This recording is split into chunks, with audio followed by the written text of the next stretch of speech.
Hello, I'm David Brooks. I'm joined by Gail Collins. We are both columnists for the New York Times. Right. We have both run marathons faster than Paul Ryan and Sarah Palin.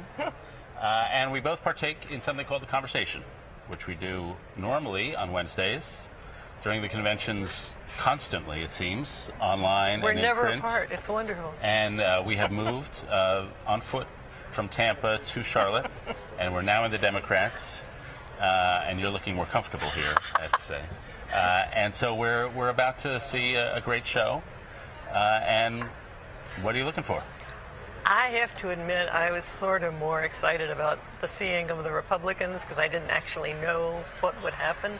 I guess our only excitement is, will any of these people, most of whom we have seen for years and years and years, be different than their normal personages in this event? That would be interesting, I guess. Yeah, I'm. Well, they've limited Joe Biden to 13 seconds on Thursday. Normally, the vice president gets the day before the presidential nominee, but Bill Clinton not this pushed time. him Bill out. Clinton Yeah. has pushed him out. Not the first time Joe Biden has lost out to Bill Clinton in certain things in the war for attention. There's Bill Clinton himself. How long will he talk? How long will he talk? Will he let the Obama people know what he's going to say, and how much will be about himself? And then Michelle Obama. And then the whole concept of, should they do the stadium again?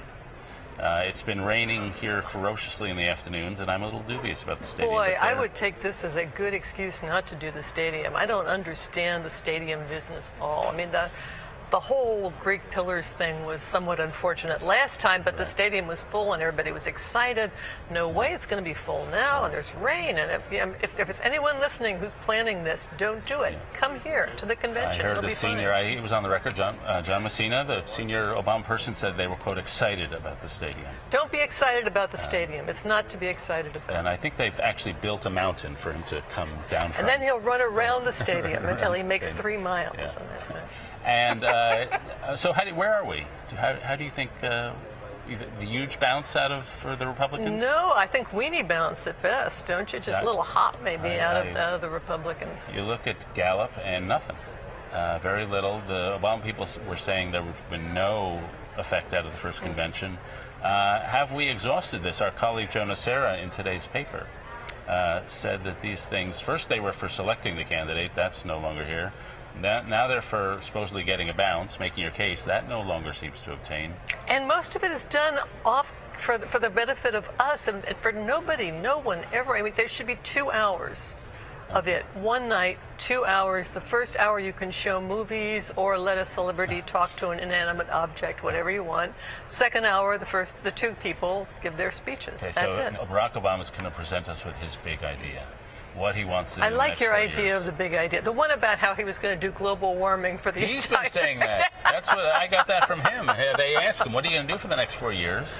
And one of the things he says, he talks about nuclear nonproliferation and global warming.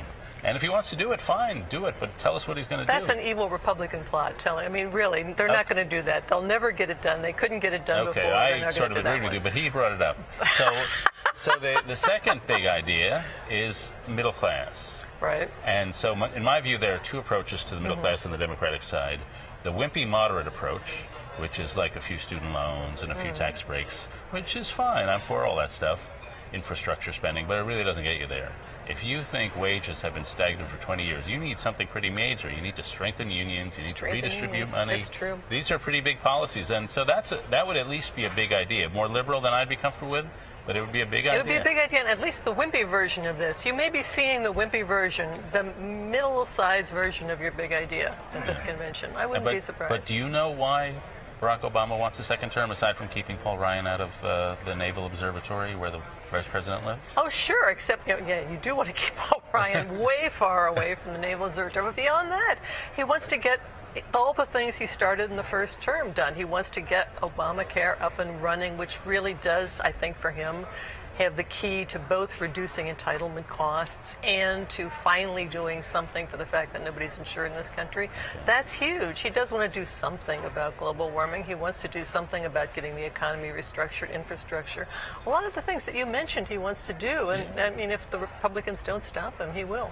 Yeah, okay, well, there are things that, I heard him talk about when he was in the Senate, and they're fine. I just don't think they're big enough. Okay, and Mitt Romney, of course, was big enough. He has big ideas, which he hid completely. The secret big ideas. Okay, well, we are not going to wrap this up here, but probably Thursday. We will be back Thursday for another version of the Charlotte Conversation, and I will see you then, Gail. See you then.